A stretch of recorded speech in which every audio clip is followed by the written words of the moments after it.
ನಮ್ಮ ಎಲ್ಲ ಒಂದು ವಿಚಾರಗಳನ್ನು ದೂರನಿಟ್ಟು ಆಲಿಸಿ ನಮಗೆ ಒಂದು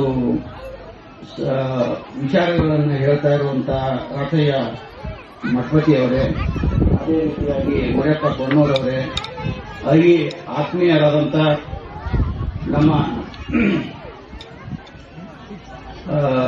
ನಾವು ಪತ್ರಕರ್ತ ಅಂತ ಕರೆಯಂಗಿಲ್ಲ, ಹಳೆ ಅಂತೇಳಿ ಅವ್ರನ್ನ ಕರಿತೀವಿ. ಮಂಜು ಅವರೇ, ಅದೇ ರೀತಿ ಅವರ ಸ್ನೇಹಿತರಾದಂಥ ಮತ್ತೊಬ್ಬ ಪತ್ರಕರ್ತವರೇ, ಹಾಗೂ ನಮ್ಮ ಮುತ್ತೂರಿನ ಹಿರಿಯರಾದಂಥ ಬಸಪ್ಪ ಹಿಪ್ಪರಿಗಿ ಅವರೇ, ಅದೇ ರೀತಿಯಾಗಿ ಮುರಿಯಪ್ಪ ಕೊಣ್ಣೂರವರೇ, ಮಲ್ಲಪ್ಪ ಸತ್ತಿಗಳವರೇ, ಇವರೆಲ್ಲರಿಗೂ ಕೂಡ ನನಗೆ ಈ ಸಭೆಗೆ ಆಗಮಿಸಿದ್ರಿ.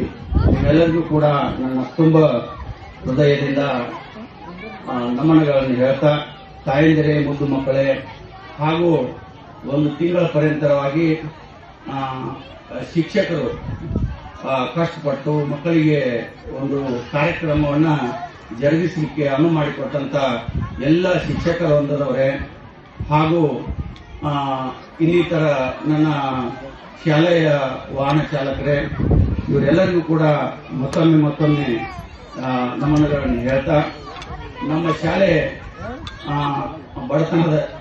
ಬಡತನದ ಶಾಲೆ. ಈ ಶಾಲೆಯಲ್ಲಿ ನಾವು ಕಡಿಮೆ ಫೀಸನ್ನು ತಗೊಂಡು ಒಂದು ಉನ್ನತ ಮಟ್ಟದ ಪರೀಕ್ಷೆಯನ್ನು ಬರೆಯಲು ಅನುವು ಮಾಡಿಕೊಡುವಂತಹ ಒಂದು ಶಾಲೆಯನ್ನು ಮಾಡಿದ್ವಿ. ನಾವು ಕಷ್ಟದಲ್ಲಿ, ಈಶ್ವರ ಕಾಡಿಗೆಯವರು ಹೇಳಿದರು, ನಾವು ಕಷ್ಟದಲ್ಲಿ ಬೆಳೆದೀವಿ, ಆದರೆ ಮಕ್ಕಳು ಕಷ್ಟದಲ್ಲಿ ಬೆಳಿಬಾರದು ಅನ್ನೋ ಉದ್ದೇಶದಿಂದ ನಾನು ಈ ಶಾಲೆಯನ್ನು ಪ್ರಾರಂಭಿಸಿದ್ದೇನೆ. ಈ ಶಾಲೆಯಲ್ಲಿ ನಾನು ಮುರಾರ್ಜಿ, ಆಳ್ವ, ಕಡಂದಲೆ ಮತ್ತು ಮೂಡುಬಿದಿರೆ ಮತ್ತು ನವೋದಯ ಇಂತಹ ಸ್ಪರ್ಧಾ ಪರೀಕ್ಷೆಯನ್ನ ನಾವು ಕಲಿಸಲಿಕ್ಕೆ ಅಂತೇಳಿ ಮಂಗಳೂರಿಂದ ಕರುಣಾಕರ ಸರ್ ಅವ್ರನ್ನ ಕರ್ಕೊಂಡು ಬಂದು ಇಲ್ಲೇ ವಸತಿ ಮಾಡಿಸಿ ಇಲ್ಲೇ ಇಟ್ಟುಕೊಂಡಿದ್ದೀವಿ. ಅವರು ಪ್ರತಿ ರವಿವಾರ ಕೂಡ ಸೂಟಿ ಮಾಡಲಾರ್ದೇ ಮಕ್ಕಳಿಗೆ ಕಲಿಸ್ತಾ ಇದ್ದಾರೆ. ಈ ವರ್ಷ ನಾವು ಮಕ್ಕಳಿಗೆ ಒಂದು 15 ಮಕ್ಕಳನ್ನ ಮುರಾರ್ಜಿ ಮಾಡ್ಬೇಕಂತ ಹೇಳಿ ನಮಗೆ ಆಸೆ ಇದೆ. ದಯಮಾಡಿ ಮಕ್ಕಳನ್ನ ರವಿವಾರ ಕೂಡ ನಾವು ಶಾಲೆ ನಡೆಸಲಿಕ್ಕೆ ತಯಾರಿದ್ದೀವಿ. 5ನೇ ತರಗತಿ ಮಕ್ಕಳನ್ನ ಈ ಕೋಚಿಂಗ್ ಕ್ಲಾಸಿಗೆ ಕಳಿಸಿ, ಅದೇ ರೀತಿಯಾಗಿ ಆಳ್ವಾ ಸ್ಕೂಲ್ಗೆ ನಾವು ಪರೀಕ್ಷೆ ಕೊಟ್ಟಿದ್ದೀವಿ. ದಯಮಾಡಿ ನಿಮ್ಮ ಮಕ್ಕಳು ಪರೀಕ್ಷೆ ಬರೆದ್ರ ಇನ್ನು ಮುಂದಿನ ದಿನಮಾನದಲ್ಲಿ ನಾವು ಯಾವ ರೀತಿಯಾಗಿ ಪರೀಕ್ಷೆ ಬರೀಬೇಕು ಮತ್ತು ಪ್ರಶ್ನೆ ಪತ್ರಿಕೆಗಳು ಯಾವ ರೀತಿಯಾಗಿ ಇರ್ತವೆ, ಅದಕ್ಕೆ ನಾವು ಉತ್ತರ ಯಾವ ರೀತಿಯಾಗಿ ಕೊಡಬೇಕು ಅನ್ನೋದನ್ನ ಒಂದು ವಿಚಾರದಲ್ಲಿ ನಾವು ಆಳ್ವಾ ಸ್ಕೂಲ್ ಕರ್ಕೊಂಡು ಹೋಗ್ತೀವಿ. ಆಳ್ವಾ ಸ್ಕೂಲ್ಗೆ ಪರೀಕ್ಷೆಯಲ್ಲಿ ಪಾಸ್ ಆದರೆ ಕೆಲವು ತಾಯಂದಿರು ಇಲ್ಲ, ನಮ್ಮ ಮಕ್ಕಳು ಬೇಡ, ಅಲ್ಲಿ ಹೋಗುದು ಇಲ್ಲಿ ಹೋಗುದು ಅಂತ ಹೇಳ್ತಾ ಇದ್ದಾರೆ. ದಯಮಾಡಿ ತಾಯಂದಿರಲ್ಲಿ ಮತ್ತು ಅವರ ಪಾಲಕರಲ್ಲಿ ನಾನು ವಿನಂತಿ ಮಾಡಿ ಕೇಳ್ಕೊಳ್ತಾ ಇದ್ದೇನೆ, ಆಳ್ವಾ ಸ್ಕೂಲ್ಗೆ ಕಳಿಸೋದ್ರಿಂದ ನಿಮ್ಮ ಮಕ್ಕಳು ಹೆಚ್ಚಿನ ಒಂದು ಜ್ಞಾನವನ್ನು ಪಡಿತಾರೆ ಹೊರತಾಗಿ ಯಾವುದೇ ಕಡಿಮೆ ಜ್ಞಾನವನ್ನು ಪಡೆಯುವುದಿಲ್ಲ. ಅದರ ಜೊತೆನೆ ನಾವು ಒಂದು 5-6 ಕ್ಷೇತ್ರಗಳನ್ನ, ಪುಣ್ಯಕ್ಷೇತ್ರಗಳನ್ನ ಕರ್ಕೊಂಡು ಹೋಗಿ ತಿರುಗಾಡಿಸ್ಕೊಂಡು ಬರ್ತೀವಿ. ನಾವು ಅವರನ್ನ 2-3 ದಿವಸ ಇದೊಂದು ಪ್ರವಾಸ ಮತ್ತು ಪರೀಕ್ಷೆ ಎರಡೂ ಕೂಡಿ ಇರುವುದರಿಂದ ತಾವೆಲ್ಲರೂ ಕೂಡ ಆಳ್ವಾ ಸ್ಕೂಲ್ಗೆ ಕಳಿಸ್ರಿ.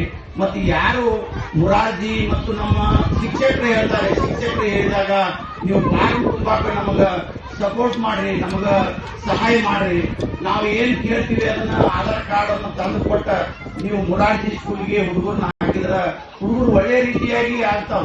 ನೀವು ಮುಂದೆ ಪಾಸ್ ಆದ್ಮೇಲೆ ಕಳಿಸ್ರಿ, ಇಲ್ಲಂದ್ರೆ ಬಿಡ್ರಿ. ಯಾಕೆ ನಿಮಗೆ ನೀವು ನಮ್ಮ ಮಗ ಒಬ್ಬ ಕಳಿಸ್ಬೇಕಂತೇನಿಲ್ಲ. ಮುರಾರ್ಜಿ ಸ್ಕೂಲ್ ಇವತ್ತಿನ ಮಟ್ಟಿಗೆ ಅತಿ ಹೆಚ್ಚಿನ ಒಂದು ವಿದ್ಯಾಭ್ಯಾಸ ಕೊಡುವಂತಹ ಸಂಸ್ಥೆಯಾಗಿದೆ. ಸರ್ಕಾರಿ ಶಾಲೆಯಲ್ಲಿ ಅತಿ ಹೆಚ್ಚಿನ ಒಂದು ವಿದ್ಯಾಭ್ಯಾಸವನ್ನು ಕೊಡುವಂತಹ ಶಾಲೆಯಾಗಿದೆ. ಅದಕ್ಕಾಗಿ ದಯಮಾಡಿ ಎಲ್ಲರಿಗೂ ನಾವು ಕಳಕಳಿಯಿಂದ ಕೇಳ್ಕೊಳ್ತಾ ಇದ್ದೇವೆ. ಪ್ರತಿ ವರ್ಷವೂ ಕೂಡ ಹೋದ ವರ್ಷ ಮಕ್ಕಳು ಪರೀಕ್ಷೆಗೆ ಕಟ್ತಾ ಇದ್ದಿಲ್ಲ, ಒತ್ತಾಯ ಪೂರ್ವಕವಾಗಿ ಕಟ್ಟಿದಾಗ ಒಂದು 3 ಹುಡುಗರು ಪಾಸ್ ಆಯಿತು ನಮ್ಮಲ್ಲಿ. ಮತ್ತೆ 2022ರಲ್ಲಿ 8 ಹುಡುಗರು ನಮ್ಮಲ್ಲಿ ಪಾಸ್ ಆಗಿ ಹೋಗಿದ್ದಾರೆ. ದಯಮಾಡಿ ಈ ಸಲ 15 ಹುಡುಗರನ್ನ ಪಾಸ್ ಮಾಡುವಂತ ಒಂದು ಗುರಿ ಇಟ್ಟುಕೊಂಡಿದ್ದೀವಿ. ಅದಕ್ಕಾಗಿ ತಾವು ದಯಮಾಡಿ ಎಲ್ಲರೂ ಕೂಡ ಈ ಪರೀಕ್ಷೆಗಳಿಗೆ ಕಟ್ಟಲಿಕ್ಕೆ ಅನುವು ಮಾಡಿಕೊಡ್ಬೇಕು ಮತ್ತು ನಮ್ಮ ಸರ್ ಕೇಳುವಂತ ಒಂದು ವಿಚಾರಕ್ಕೆ ತಾವು ಬದ್ಧರಾಗಿರ್ಬೇಕಂತೇಳಿ ಪಾಲಕರಲ್ಲಿ ವಿನಂತಿ ಮಾಡಿಕೊಡ್ತಾ ಇದ್ದೀನಿ. ಬೇರೆ ಬಹಳ ಆಗಿರುವುದರಿಂದ ನಾನು ನನ್ನ ಮಾತುಗಳಿಗೆ ವಿರಾಮ ಹೇಳ್ತೀನಿ. ಮತ್ತೊಮ್ಮೆ ಈ ಕಾರ್ಯಕ್ರಮಕ್ಕೆ ತಾವೆಲ್ಲರೂ ಬಂದಿದ್ದೀರಿ.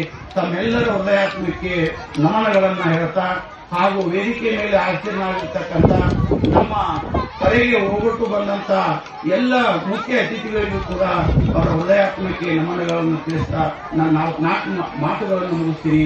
ಜೈ ಹಿಂದ್, ಜೈ ಕರ್ನಾಟಕ.